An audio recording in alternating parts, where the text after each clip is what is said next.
when it comes to the tooling, just to do network analysis or to basically do disinformation research, there are quite a number of tools that are out there. And one thing is just trying to understand how do you categorize these tools based on the use case that you have. So say, for example, there are tools that we call social media listening tools. And these are tools that enable you to listen into the conversations on social media or to monitor specific keywords, and that helps you to understand what people are talking about a particular topic. That has been really, really helpful for us in terms of understanding how, coordinated networks, especially on social media, are trying to amplify conversations and which type of conversations they are trying to amplify, and especially where it contains disinformation. The other type of tool that has been really, really working for us is tools that will enable us to monitor the media, and we call them media monitoring tools. These tools basically collect every article that is published by media outlets, and you're able to also use some bit of data analysis skills and network analysis to try and see where conversations are being amplified, either by the media or by stakeholders within the media ecosystem. Also to track disinformation that ends up, being amplified by the media in one way or another, or just to also strengthen internal media processes by looking at how do we fact check all the information that the media is publishing around a particular topic. And finally, also just to understand the narratives about a topic of interest. The other really important one is basically the use of, as we know, dark social media platforms. And this, by dark social media platforms, I mean platforms that have end-to-end encryption. For example, WhatsApp, Telegram, Signal, and these are platforms that are emerging to be used a lot when it comes to disinformation campaigns. And this is where, disinformation content is seeded, and then that then is being amplified on open social, on platforms such as Facebook and Twitter. So it's increasingly becoming important for us to also start thinking about how do we basically use, for example, sentinels. And this is an approach where we partner with media organizations across different countries in Africa, as an example. And we ask them to, look at the groups that they are in and figure out if there is any disinformation content that is being shared there. And then they can even share examples with us. And we treat that as, a sentinel approach, where you actually have a network of people who are monitoring on your behalf and then sharing with you content that is of interest. The other tools that are available could be ones that you use to visualize the data. And here we are talking about, tools such as Gephi or Flourish, where you've done your research, you've done your investigation, either on social media or in the media, but you want to understand, the connectivity of different entities in your research. And these tools then help you to visually understand what the data is telling you, what social media content is all about. And then finally, there is the relationship mapping tools. These tools are basically tools that enable you to start mapping relationship between different actors that are spreading disinformation. And here we are talking about examples such as Maltigo and Votimo. All these tools enable you to actually try and dig deeper on an entity of interest. If there is a disinformation actor that you've identified, how do you find more information about that actor in order to beef up your investigation?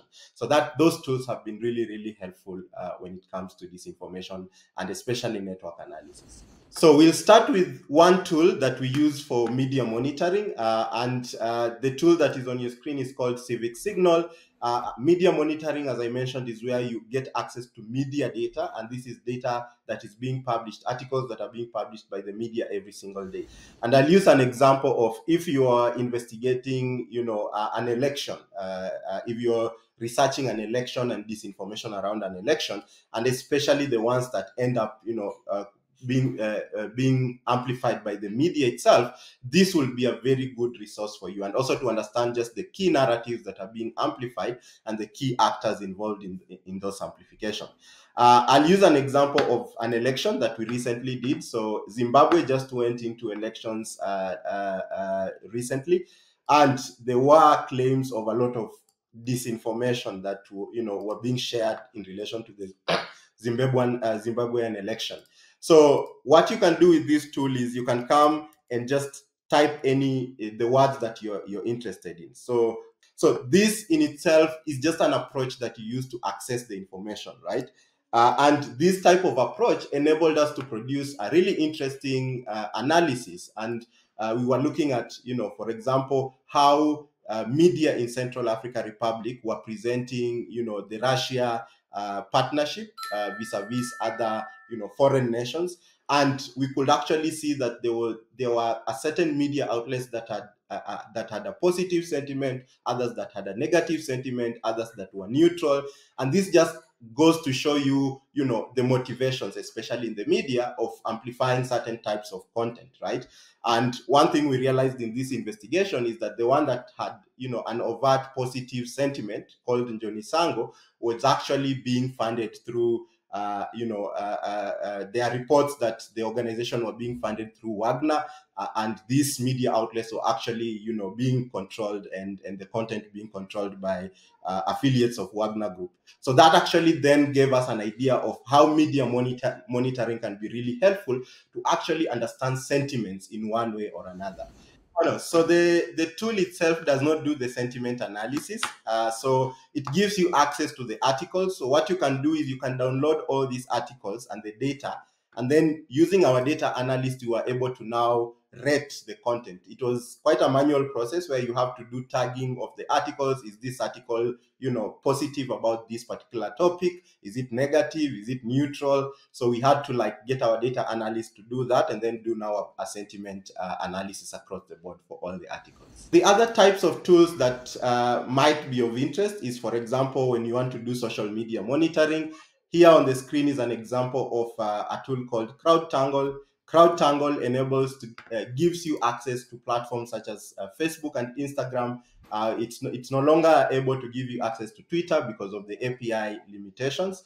But when you want to do research on Facebook and Instagram, you're able to actually use this particular tool. It's currently being depreciated by Meta, but at the moment it also gives you some bit of information that you can use. And this is up-to-date information, including to the most recent post that meets your criteria. Same thing, it uses Boolean searches and Boolean operators to actually combine a set of words that is of interest to you. And those words then can be combined, and you're able to search using those words for the even if you want to go the last 12 months, the last 7 days, even the last few years, you can do that, and you get access to that information. And the reason this tool also helps us a lot is because it enables you to actually start picking out coordinated campaigns. And by coordinated campaigns, I mean, for example, where you see social media accounts that are amplifying the same piece of message, an exact piece of message, for example, across multiple accounts. So kind of showing some bit of coordination in how they are publishing that piece of content. So that has been really, really helpful to us, because even doing some of our investigations into coordinated campaigns, we were able to pick up scenarios where Facebook accounts that are of interest to us, that probably have an agenda, they actually use those coordinated campaigns to push that particular set of influence. And an example of a research that we've done is this one in Burkina Faso, just before the coup happened in 2022. And our analysis actually identified that, basically there was a very strong campaign that was very coordinated. So as you can see on this screen, as an example, this particular video was shot in Burkina Faso with with people who are holding Russian flags. And these particular videos were being reshared in a coordinated way online and amplified by accounts, social media accounts. So CrowdTangle enabled us to see that level of coordination. It enabled us to get access to the information on Facebook and see the campaigns that end up reaching millions and thousands of people in a particular jurisdiction. Similarly, if you were to do the same analysis on Twitter, there is a tool, although this now is proprietary. There is a tool that you can be able to actually do some bit of analysis on. This particular tool is called Meltwater. Meltwater is a digital analysis tool, a social media analysis tool with really, really good access to data on Twitter. It's paid at the moment because of the restrictions to Twitter's API, but it gives you really, really good access to the information that you need to do analysis on Twitter. So this is an example of the monitoring we were doing around the COP28 conference when it was happening just recently. And one of the things that was happening is there was some coordinated disinformation campaigns that were targeted at the COP conference, and especially the discussions that were happening during the summit. And it was interesting to us because then if you're able to use this tool to search for, say, mentions of COP28, and this was unique to Africa because you're doing research in relation to African countries. So we had like a list of African countries and their cities, and you could actually pick up where there are spikes in mentions, especially when an African country is being mentioned in the COP conference, and the sentiment that results on Twitter.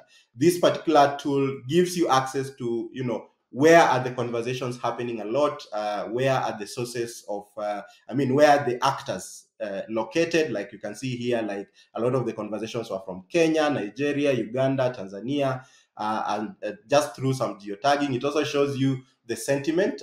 This, of course, is not very accurate and very dependable because, as you can see, there is a lot of neutral data, and that just means there could be languages that were being spoken on Twitter that the model used by this particular tool did not understand. But there was a lot of positive sentiment around it. So this gives you that level of analysis, and it also uses some bit of AI to just cluster conversations to show you what are the most relevant conversations, like the banning of sports betting in Nigeria. Looks like it was in relation to COP28. It was discussed a lot.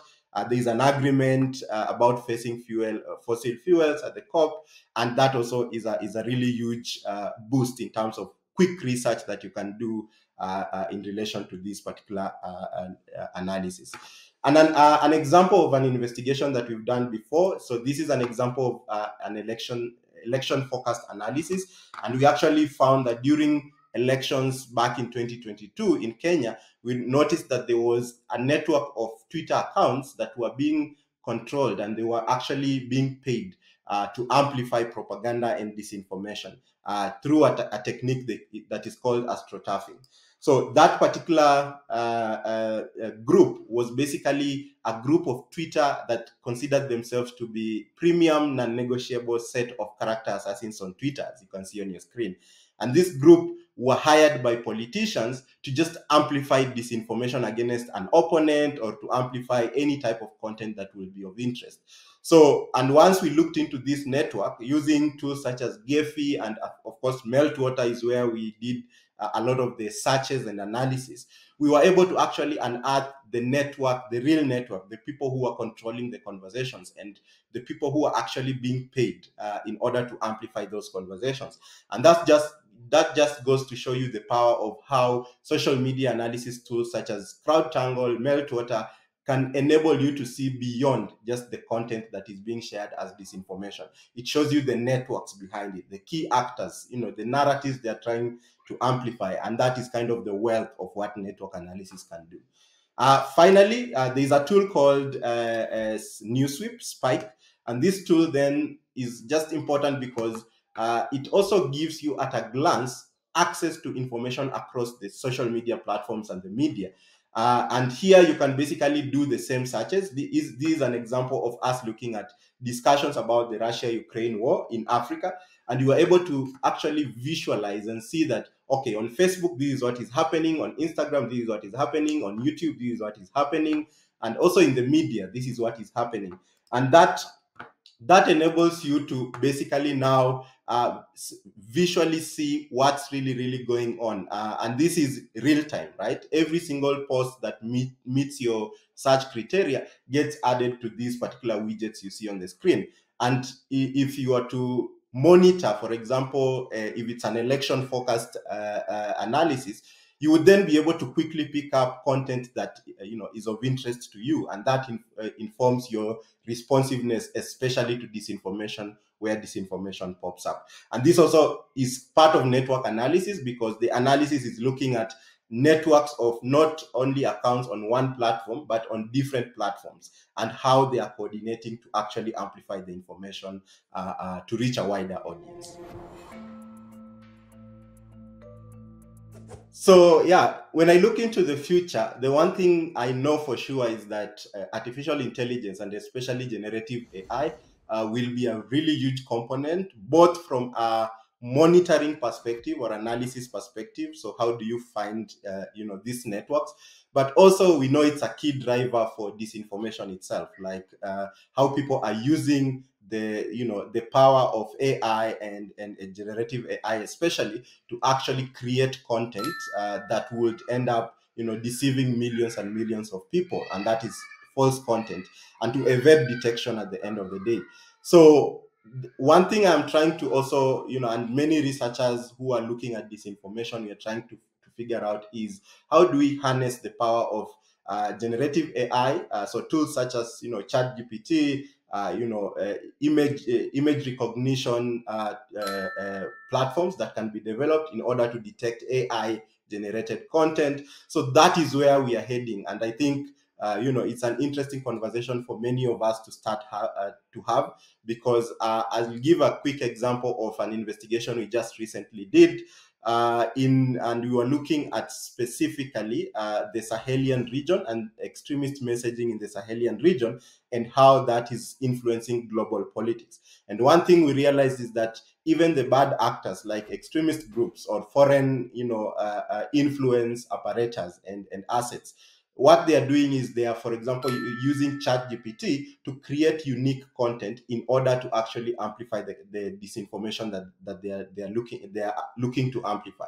And the reason is that for us, for researchers, it is easy to pick up coordinated campaigns based on similarity of text, or similarity of images, or similarity of different types of content, and to establish these are actually coordinated. But with now Gen AI, with the power of technology, it's becoming very, very easy to create unique content that tries to amplify a particular narrative, which then is very hard to detect. So I think it's now a matter of now harnessing the power of AI in order to actually counter what the bad actors are trying to do at the end of the day.